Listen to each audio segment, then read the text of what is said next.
کвартирам там мешитим میگه که جا میرم.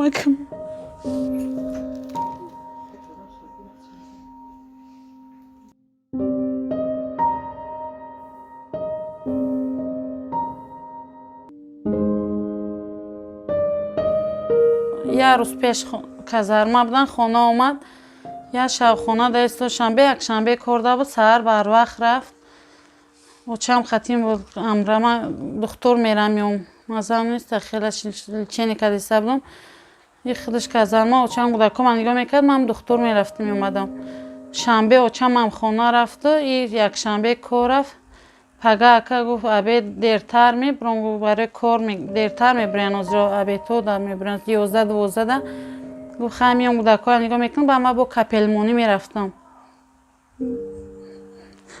تو پگرا نرسید.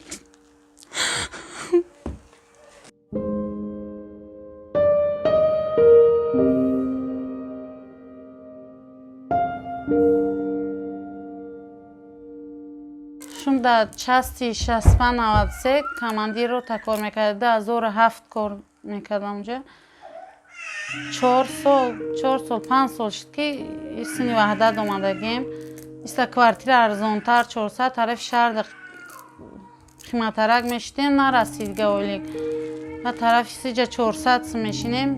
ایستا اومدیم و ایجا کارش نزدیک گفته، جای نزدیکی کار گفته، ایستا چی کردن پیروادش کردن. ایستا اومد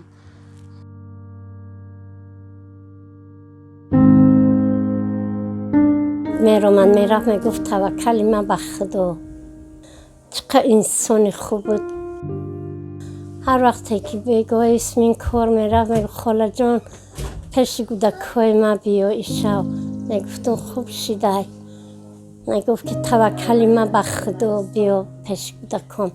میگفتم خدا نگهبانت شو. من شوخی میامدم شو تا سهر در پیش کودکاش میستادم.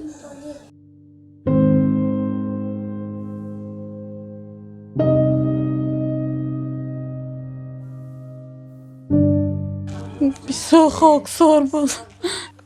برای شبکش کندگی چند سال میره پوشید با نوش نمیرسید میره.